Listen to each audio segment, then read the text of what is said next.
नमस्कार, दोपहर समाचार में आपका स्वागत है।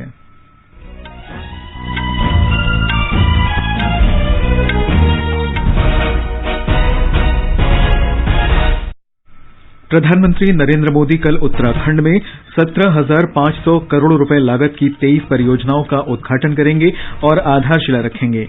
निर्वाचन आयोग ने उत्तर प्रदेश में राज्य सरकार के अधिकारियों के साथ बैठक कर विधानसभा चुनाव की तैयारियों का जायजा लिया। देश में अब तक 781 मरीजों में ओमिक्रॉन की पुष्टि हुई। कई राज्यों में प्रतिबंधों के साथ रात्रि कर्फ्यू लगाया गया। देशव्यापी टीकाकरण अभियान के तहत अब तक 143 करोड़ 25 लाख से अधिक कोविड रोधी टीके लगाए गए। स्वस्थ होने की दर 98.40% है। मौसम विभाग ने देश के उत्तर पश्चिम भागों में अगले 2 दिनों तक भीषण शीतलहर की संभावना व्यक्त की। और सेंचुरियन में दक्षिण अफ्रीका के साथ पहले क्रिकेट टेस्ट मैच के चौथे दिन भारत ने ताजा समाचार मिलने तक 2 विकेट पर 50 रन बनाए।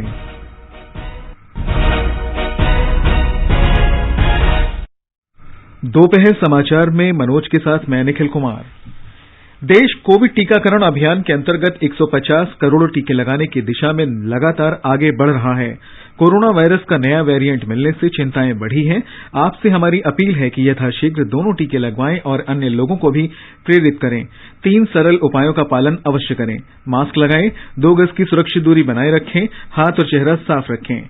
कोविड संबंधित किसी भी जानकारी और मार्गदर्शन के लिए राष्ट्रीय हेल्पलाइन नंबर 011123978046 और 1075 पर संपर्क करें। देश के 75वें स्वतंत्रता दिवस समारोहों के उपलक्ष्य में आजादी के अमृत महोत्सव के अंतर्गत सरकार अनेक गतिविधियों का आयोजन कर रही है। इस अवसर को जन उत्सव के रूप में मनाते हुए आकाशवाणी समाचार ने स्वतंत्रता संग्राम और उसके गौरवशाली इतिहास पर विशेष प्रश्नोत्तरी कार्यक्रम शुरू किया है। प्रत्येक सोमवार और मंगलवार को समाचार प्रभात में प्रसारित होने वाला ये क्विज 15 अगस्त 2022 तक जारी रहेगा। भारतीय डाक विभाग अमृत महोत्सव क्विज में आकाशवाणी समाचार के साथ सहयोगी के रूप में शामिल है। कल के अमृत महोत्सव क्विज का प्रश्न था, किस भारतीय स्वाधीनता सेनानी ने वर्ष 1909 में लंदन के इंपीरियल इंस्टीट्यूट में कर्जन वायली की हत्या की थी। इस निर्भीक स्वाधीनता सेनानी में बलिदान की भावना इतनी प्रबल थी कि मृत्यु दंड सुनाए जाने पर उन्होंने न्यायाधीश को धन्यवाद दिया था। इस प्रश्न का सही उत्तर है मदन लाल ढींगरा। आकाशवाणी को दुनिया भर से बड़ी संख्या में श्रोताओं से इस प्रश्न का उत्तर मिला और भाग्यशाली विजेता हैं पालघर, महाराष्ट्र में नाला सोपारा की प्रियंका सूर्यवंशी। मैं प्रियंका सूर्यवंशी नाला सोपारा पालघर डिस्ट्रिक्ट महाराष्ट्र से बात कर रही हूँ। मैं सभी देशवासियों को गुजारिश करती हूँ कि सभी ये प्रोग्राम सुने और इस क्विज में सहभाग ले। मैं आकाशवाणी बचपन से सुनती आई हूँ, इससे मुझे बहुत सारी जानकारियाँ प्राप्त होती है। अमृत महोत्सव क्विज का अगला प्रश्न सोमवार 3 जनवरी 2022 को पूछा जाएगा। अब समाचार विस्तार से। प्रधानमंत्री नरेंद्र मोदी कल उत्तराखंड में हल्द्वानी का दौरा करेंगे। वे वहां 17,500 करोड़ रुपए लागत की 23 परियोजनाओं का उद्घाटन करेंगे और शिलान्यास करेंगे। एक रिपोर्ट। प्रधानमंत्री नरेंद्र मोदी उत्तराखंड दौरे में 5,750 करोड़ रुपए लागत की लखवार बहुउद्देशीय परियोजना की आधारशिला रखेंगे। देश के दूर दराज के क्षेत्रों तक संपर्क बढ़ाने की प्रधानमंत्री की दूरदृष्टि के अनुरूप लगभग 8,700 करोड़ रुपए की लागत से सड़क परियोजनाओं का उद्घाटन और शुभारंभ किया जाएगा। इन सड़क परियोजनाओं से गढ़वाल, कुमाऊं और तराई क्षेत्र के अलावा उत्तराखंड और नेपाल के बीच भी संपर्क बढ़ेगा। रणनीतिक दृष्टि से महत्वपूर्ण टनकपुर पिथौरागढ़ मार्ग की सड़कों को चौड़ा किया जाएगा। प्रधानमंत्री ऊधम सिंह नगर जिले में एम्स ऋषिकेश उपग्रह केंद्र और पिथौरागढ़ में जगजीवन राम सरकारी मेडिकल कॉलेज की भी आधारशिला रखेंगे। समाचार कक्ष से दीपिका शर्मा। मुख्य निर्वाचन आयुक्त सुशील चंद्रा के नेतृत्व में निर्वाचन आयोग के दल ने आज लखनऊ में उत्तर प्रदेश के पुलिस महानिदेशक, गृह तथा व्यय विभाग के अधिकारियों के साथ बैठक कर विधानसभा चुनाव की तैयारियों का जायजा लिया। दल ने विभिन्न राजनीतिक दलों के प्रतिनिधियों के साथ कल ही मुलाकात की थी। विधानसभा चुनाव की तैयारियों का जायजा लेने के लिए ये दल 3 दिन के दौरे पर कल लखनऊ पहुंचा। और विस्तृत जानकारी के लिए अब हम चलते हैं हमारे लखनऊ संवाददाता सुशील चंद्र तिवारी के पास। सुशील, निर्वाचन आयोग का दल राज्य में चुनाव की तैयारियों की समीक्षा कर रहा है। इस सिलसिले में आपके पास क्या जानकारी है? देखिए निखिल, चुनाव आयोग की टीम कल से ही उत्तर प्रदेश में है और हम सभी जानते हैं कि चुनाव की दृष्टि से उत्तर प्रदेश कितना महत्वपूर्ण है।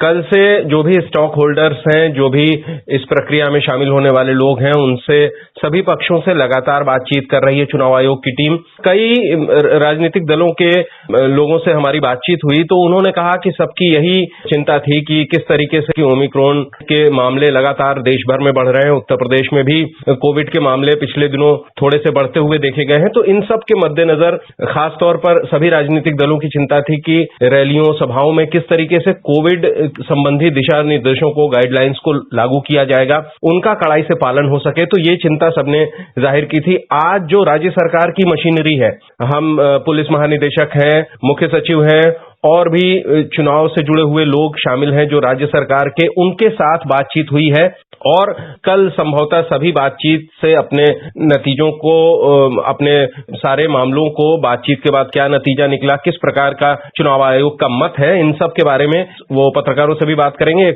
उसके बाद स्थिति और स्पष्ट होगी। जी निखिल। जी सुशील, धन्यवाद इन सब जानकारी के लिए। मणिपुर में नेशनल पीपल्स पार्टी नेता और राज्य सरकार में मंत्री लेटपाओ हाउ किप आज भारतीय जनता पार्टी में शामिल हो गए। आज नई दिल्ली में पार्टी मुख्यालय में केंद्रीय मंत्री भूपेंद्र यादव और भाजपा नेता संबित पात्रा तथा अनिल बलूनी की उपस्थिति में वे भाजपा में शामिल हुए। इस अवसर पर श्री हाओ किप ने कहा कि प्रधानमंत्री नरेंद्र मोदी और गृह मंत्री अमित शाह के नेतृत्व में मणिपुर का विकास संभव है। प्रधानमंत्री जी नॉर्थ ईस्ट को आस्था लक्ष्मी बनाने में और मणिपुर को भी खेल के साथ साथ नई क्षेत्र में ले जाने का संकल्प में सहयोग करने के लिए मैं इनका नेतृत्व में ग्रहण कर मैं आज पार्टी में शामिल हो जाने का फैसला लिया है। जय मणिपुर। ये समाचार हमारी वेबसाइट newsonair.com/hindi और हमारे mobile app news on AIR पर भी उपलब्ध हैं। हर जोखिम से निकल कर फसल आए, सुरक्षित हो जाए।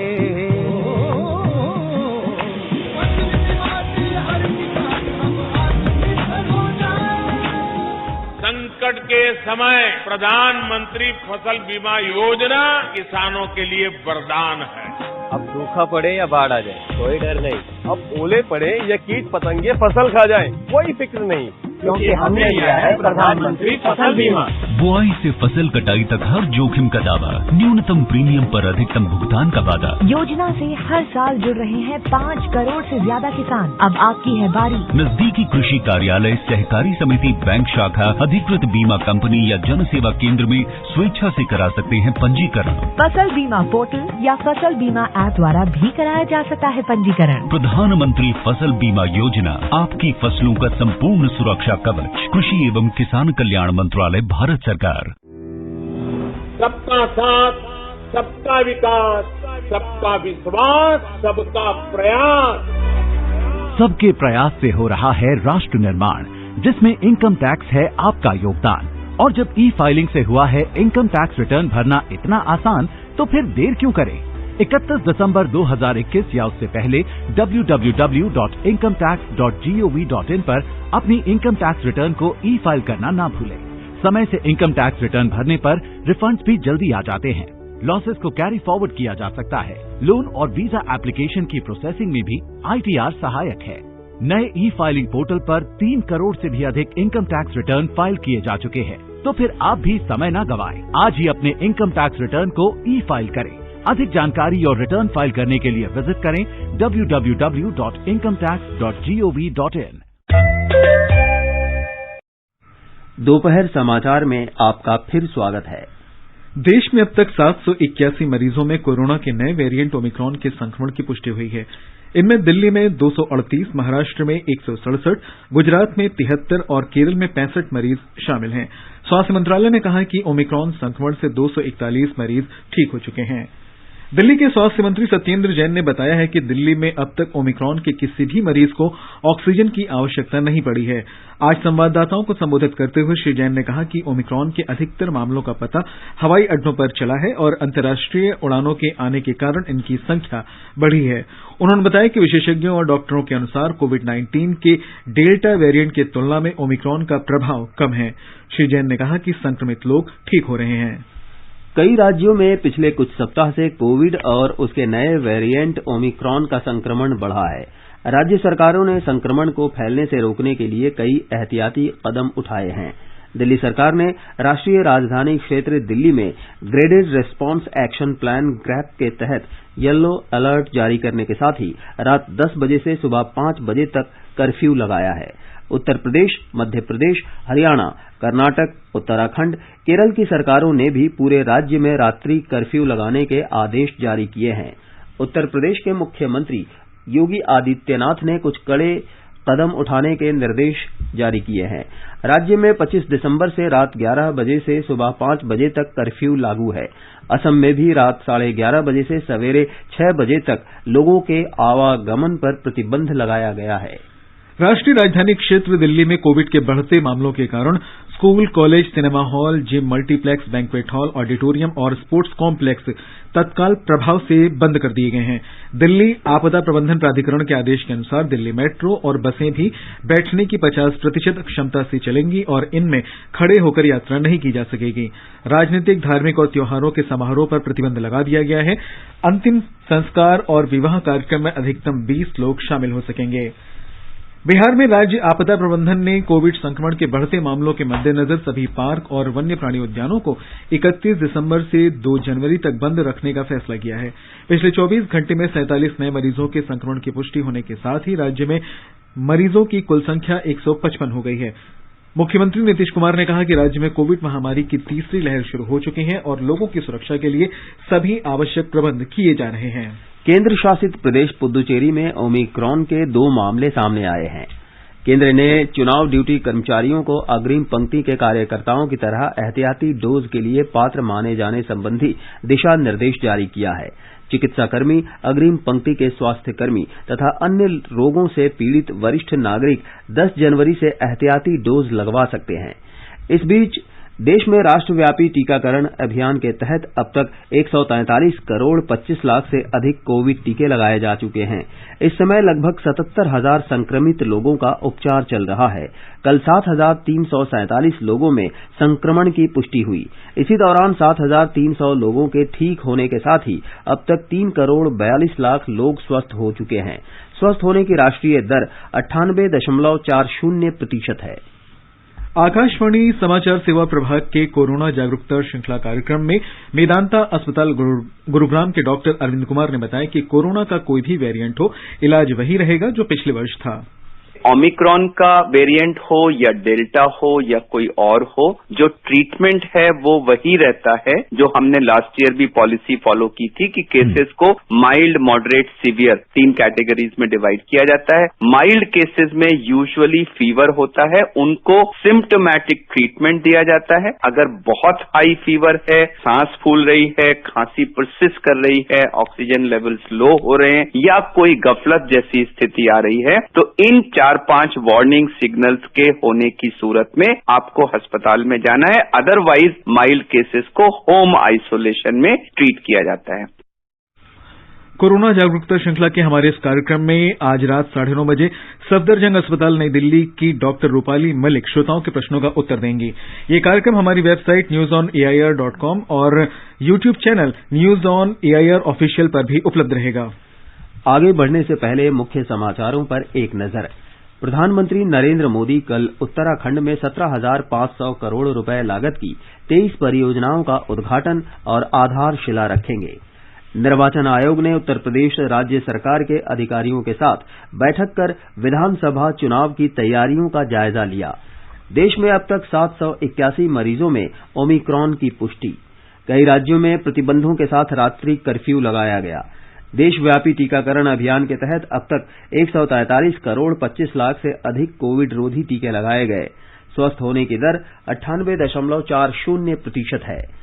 मौसम विभाग ने देश के उत्तर पश्चिम भागों में अगले 2 दिनों तक भीषण शीतलहर की संभावना व्यक्त की। सेंचुरियन में दक्षिण अफ्रीका के साथ पहले क्रिकेट टेस्ट मैच के चौथे दिन भारत ने ताजा समाचार मिलने तक 2 विकेट पर 53 रन बनाए। ये समाचार आकाशवाणी से प्रसारित किए जा रहे हैं। ताजा समाचार जानने के लिए आप हमारे Twitter handle @AIR News Hindi को फॉलो कर सकते हैं।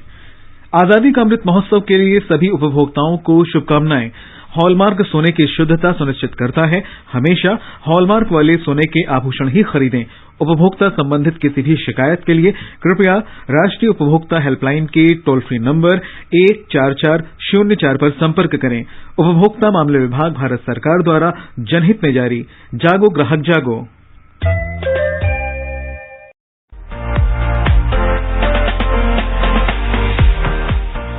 बीते साल की खट्टी मीठी यादों को समेटकर आकाशवाणी का समाचार सेवा प्रभाग 31 दिसंबर की रात 9:30 बजे प्रसारित करेगा कार्यक्रम वर्ष 2021 की एक झलक। इसे आप सुन सकते हैं FM गोल्ड 100.1 मेगाहर्ट्ज और अतिरिक्त मीटरों पर। ये कार्यक्रम हमारी website newsonair.nic.in, YouTube channel news on AIR official और हमारे Twitter handle @AIR News Alerts पर।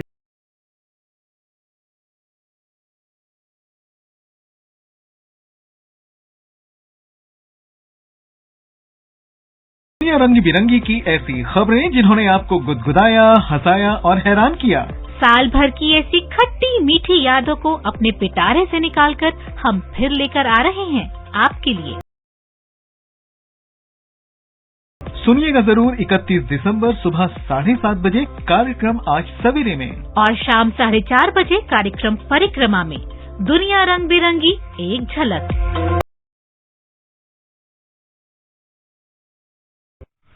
ये आकाशवाणी है। आजादी के अमृत महोत्सव के हिस्से के रूप में आकाशवाणी समाचार स्वतंत्रता आंदोलन से संबंधित 75 कड़ियों का कार्यक्रम निशान प्रसारित कर रहा है। इसका प्रसारण परिक्रमा कार्यक्रम में शाम 4:45 पर किया जाता है।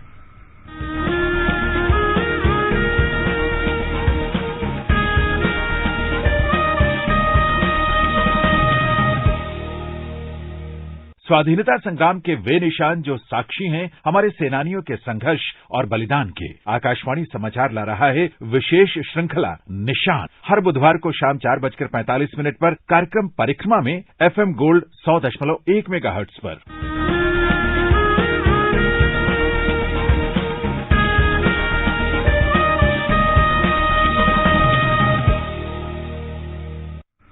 आजादी का अमृत महोत्सव के अंतर्गत आइए अब सुनते हैं आकाशवाणी की विशेष प्रस्तुति आजादी का सफर।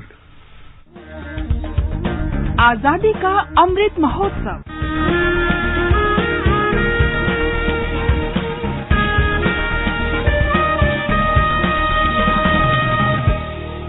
आजादी का सफर आकाशवाणी समाचार के संग। एक राष्ट्र का जन्म। भारत का गौरवशाली स्वतंत्रता संग्राम आधुनिक विश्व के महानतम संघर्षों में से एक है। आकाशवाणी समाचार आपके लिए प्रतिदिन इस संग्राम की एक झलक लेकर आता है। जननी जननी जन्मभूमिश्च स्वर्गादपि गरीयसी। आज की कड़ी में हम शुरुआती उदारवादी नेताओं में से एक व्योमेश चंद्र बनर्जी को याद कर रहे हैं, जिनका जन्म 29 दिसंबर 1844 को हुआ था। वे भारतीय राष्ट्रीय कांग्रेस के सह संस्थापक और पहले अध्यक्ष थे। तू ही जन्मभूमि पवित्र भारत भूमि। व्योमेश चंद्र बनर्जी ने इंग्लैंड में कानून की पढ़ाई के लिए सरकारी छात्रवृत्ति हासिल की। जून 1867 में उन्हें वहां की बार में बुलाया गया। इंग्लैंड में उन्होंने लंदन इंडियन सोसाइटी की स्थापना की और भारत में प्रतिनिधि तथा जिम्मेदार सरकार की हिमायत की। वे 1868 में कलकत्ता लौट आए और कुछ ही वर्षों में उच्च न्यायालय में सबसे अधिक ख्याति प्राप्त बैरिस्टर बन गए। 1883 में उन्होंने कलकत्ता उच्च न्यायालय में सुरेंद्रनाथ बनर्जी पर चल रहे अवमानना के मुकदमे में अदालत में उनका बचाव किया। व्योमेश चंद्र बनर्जी ने 1885 में कांग्रेस के पहले अधिवेशन की अध्यक्षता की। कलकत्ता में आयोजित 1886 के अधिवेशन में दादा भाई नौरोजी की अध्यक्षता में उन्होंने अपने काम के बेहतर समन्वय के लिए प्रत्येक प्रांत में कांग्रेस की स्थायी समितियों के गठन का प्रस्ताव रखा। इस अवसर पर उन्होंने कांग्रेस को अपनी गतिविधियों को केवल राजनीतिक मामलों तक ही सीमित रखने और सामाजिक सुधारों के मुद्दों को अन्य संगठनों पर छोड़ देने की हिमायत की। उन्होंने इलाहाबाद में 1892 के सत्र में फिर से भारतीय राष्ट्रीय कांग्रेस की अध्यक्षता की। इस महान नेता को हमारी श्रद्धांजलि।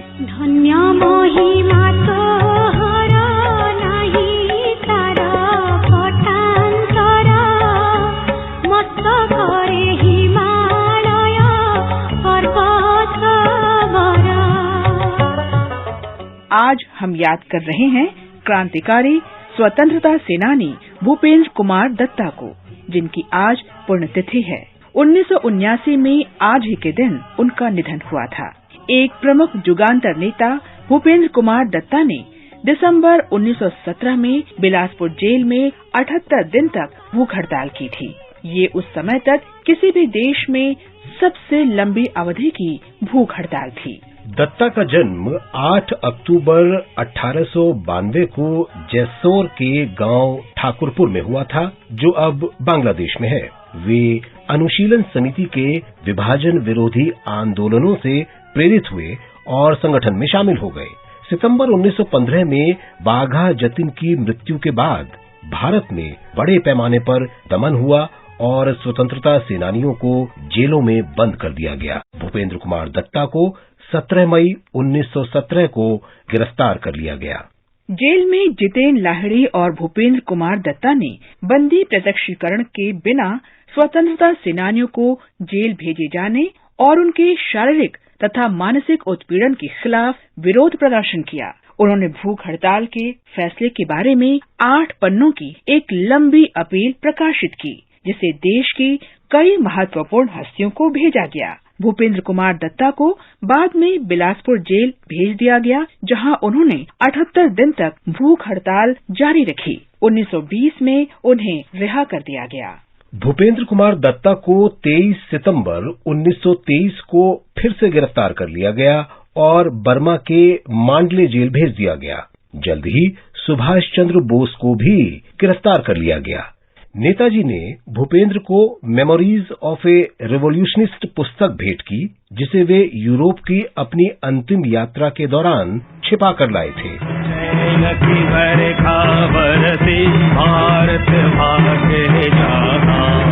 पंजाब सिंध गुजरात मराठा द्राविड़ उत्कल बंगाल। 1928 में अपनी रिहाई के बाद भूपेंद्र ने विभिन्न जुगांतर नेताओं के साथ संपर्क बनाए रखने, पत्रिकाओं का संपादन करने, हथियार इकट्ठा करने और उन्हें वितरित करने का काम फिर से शुरू किया। 1930 में चटगांव शस्त्रागार छापे के फरार क्रांतिकारियों को पनाह देने पर उन्हें फिर से 8 साल के लिए जेल में डाल दिया गया था। उन्होंने साप्ताहिक समाचार पत्र फॉरवर्ड का संपादन किया। 1941 में उन्हें फिर से 5 साल के लिए हिरासत में ले लिया गया। भूपेंद्र विभाजन के बाद सांप्रदायिक दंगों के पीड़ितों को बचाने के लिए पूर्वी पाकिस्तान में सक्रिय रहे। वे संसद सदस्य भी चुने गए। उन्होंने 1948 में पाकिस्तान की संविधान सभा में बांग्ला को पाकिस्तान की आधिकारिक भाषा बनाने के प्रस्ताव का समर्थन किया। 1962 में वे भारत लौट आए और स्वयं को राष्ट्र सेवा में समर्पित कर दिया। इस महान स्वतंत्रता सेनानी को हमारा सलाम।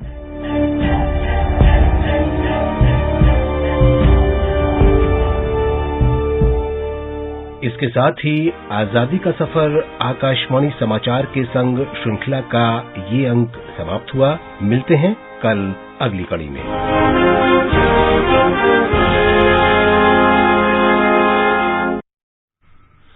भारत और दक्षिण अफ्रीका के बीच पहला क्रिकेट टेस्ट मैच सेंचुरियन में खेला जा रहा है।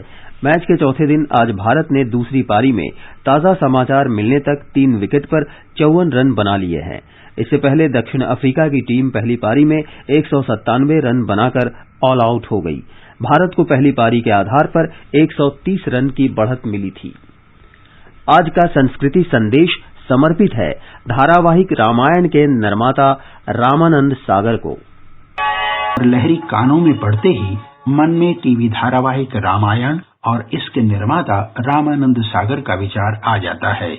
रामायण सीरियल के साथ रामानंद सागर को याद किया जाएगा। रामानंद सागर का जन्म 29 दिसंबर 1917 को लाहौर के नजदीक असल गुरु नामक स्थान पर एक धनाढ्य परिवार में हुआ था। 1949 में वे बम्बई आ गए। यहाँ उनकी मुलाकात राज कपूर से हुई, जिनकी फिल्म बरसात की उन्होंने पटकथा लिखी। 1950 में उन्होंने अपनी प्रोडक्शन कंपनी सागर आर्ट्स बनाई। अपनी बहुमुखी प्रतिभा के बल पर रामानंद सागर ने कई फिल्मों का लेखन, निर्देशन और निर्माण किया। इनमें घूंघट, आरज़ू, गीत, चरस, प्रेम बंधन, बगावत और आंखें जैसी फिल्में शामिल हैं।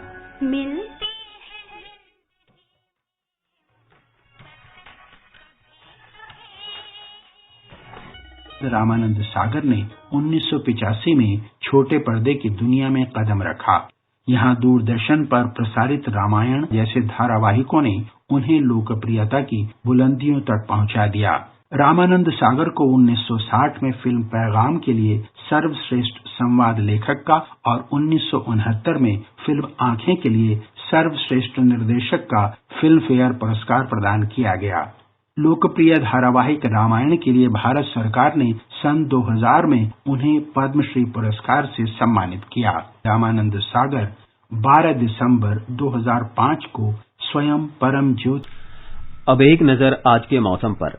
मौसम विभाग ने राष्ट्रीय राजधानी क्षेत्र दिल्ली में हल्का कोहरा छाए रहने का अनुमान व्यक्त किया है, जबकि चेन्नई और कोलकाता में बादल छाए रहेंगे। तापमान मुंबई में 31 डिग्री, चेन्नई में 30 डिग्री और कोलकाता में 27 डिग्री सेल्सियस के आसपास रहेगा।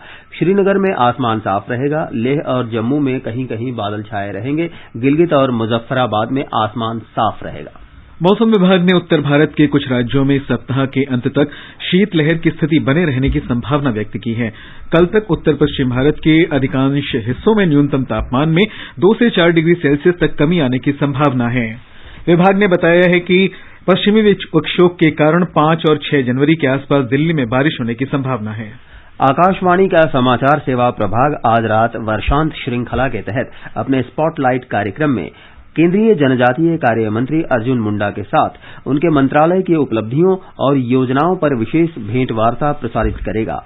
विशेष भेंटवार्ता FM गोल्ड चैनल और अतिरिक्त मीटरों पर रात्रि 9:15 बजे से सुनी जा सकेगी। ये कार्यक्रम हमारी वेबसाइट newsonair.nic.in तथा हमारे YouTube channel news on AIR official पर भी उपलब्ध रहेगा। दुनिया को रंग बिरंगी और अजब गजब बनाने वाली कई रोचक घटनाएं हमारे देश में होती रहती हैं। अब हम आपको बताते हैं कि लद्दाख में स्थित चुंबकीय पहाड़ एक ऐसी जगह है जहां पर गाड़ियां स्वयं ही इसकी ओर खींची चली जाती हैं अगर गाड़ियां इस तरफ पार्क की जाती हैं। और अंत में मुख्य समाचार एक बार फिर। प्रधानमंत्री नरेंद्र मोदी कल उत्तराखंड में 17,500 करोड़ रुपए लागत की 23 परियोजनाओं का उद्घाटन करेंगे और आधारशिला रखेंगे। निर्वाचन आयोग ने उत्तर प्रदेश में राज्य सरकार के अधिकारियों के साथ बैठक कर विधानसभा चुनाव की तैयारियों का जायजा लिया। देश में अब तक 781 मरीजों में ओमिक्रॉन की पुष्टि हुई। कई राज्यों में प्रतिबंधों के साथ रात्रि कर्फ्यू लगाया गया। देशव्यापी टीकाकरण अभियान के तहत अब तक 143 करोड़ 25 लाख से अधिक कोविड रोधी टीके लगाए गए। स्वस्थ होने की दर 98.40% हुई। मौसम विभाग ने देश के उत्तर पश्चिम भागों में अगले 2 दिनों तक भीषण शीतलहर की संभावना व्यक्त की है। और सेंचुरियन में दक्षिण अफ्रीका के साथ पहले क्रिकेट टेस्ट मैच के चौथे दिन भारत ने ताजा समाचार मिलने तक 3 विकेट पर 58 रन बना लिए हैं। इसके साथ ही दोपहर समाचार का ये अंक समाप्त हुआ। नमस्कार।